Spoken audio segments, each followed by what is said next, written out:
बिलाल साहब, ये यहाँ पर भारत की जानिब से प्रोपेगेंडा आपको पता है सब कितना हो रहा है। इन्होंने किया ये है कि ARY समेत कई यूट्यूब चैनल्स जो उनको आईना दिखा रहे थे वो बंद कर दिए। यानी कि एक तो मुख्तलिफ चैनल्स हैं और आप ये देखिए कि आप एक जानिब आपसे सच बोला नहीं जाता, आप अपना प्रोपेगेंडा करते हो, और दूसरी जानिब आपसे सच बिल्कुल बर्दाश्त भी नहीं होता। तो ये दोहरा मयार नहीं है वैसे? नहीं बिल्कुल जी, ये तो बल्कि देखिए जिस खदशे का हम इजहार कर रहे हैं इंडिया के बारे में, ये तो उसकी तस्दीक कर रहा है ना। क्योंकि वो आप देख रहे हैं कि हुकूमत के उनकी बेबुनियाद इल्जामात और मेजर्स अपनी जगह, मगर साथ ही साथ उनकी मीडिया ने भी जो एक वॉर हाइप बनाई हुई है। हाँ। कि तो देखिए ये एक ओवरऑल एक डिज़ाइन है, और यकीनन वो चाहते हैं कि कोई भी ऐसी फैक्ट ना है जो उस वॉर हाइप को डेंट पहुंचा सके।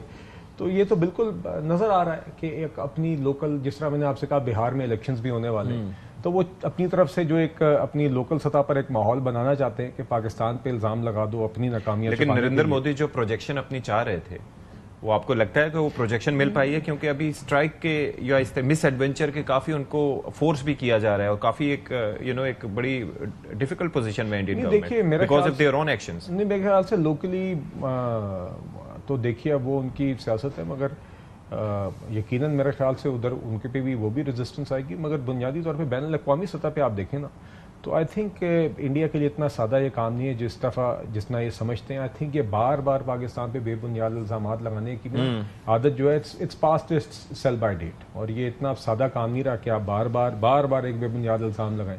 खास तौर पे क्योंकि इंडिया की अपनी क्रेडिबिलिटी, ठीक है आप इकोनॉमिक ताकत की बात करें जो मर्जी करें, मगर खास तौर पे अगर आप कनाडा में रिसेंट वो असैसिनेशन का इंसिडेंट लेंगे खालिस्तान मूवमेंट वाला, तो दुनिया में इंडिया का स्टेट स्पॉन्सर्ड टेररिज्म की रिसेंट मिसालें हैं और इसी गवर्नमेंट की हैं।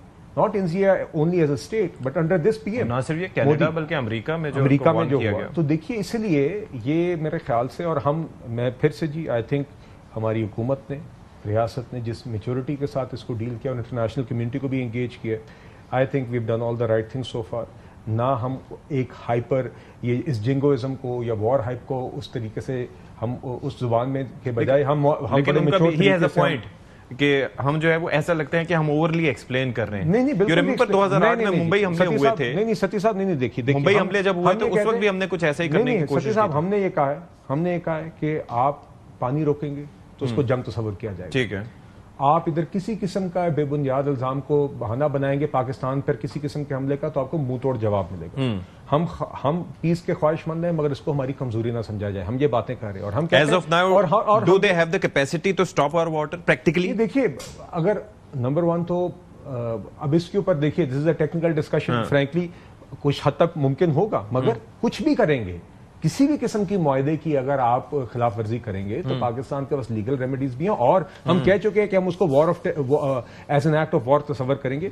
दूसरी बात ये देखिए, जो पहले भी ये बात हुई, मैं वाज़ेह तौर पे कहना चाहता हूं, हम क्या कह रहे हैं, आपने बेबुनियाद इल्जाम लगाया, हमारे हाथ साफ है। हम तो इंटरनेशनल कम्युनिटी से ये कह रहे हैं कि आप ट्रांसपेरेंटली दूध का दूध पानी का पानी कर लें, चूंकि इससे इंडिया ही एक्सपोज होगा।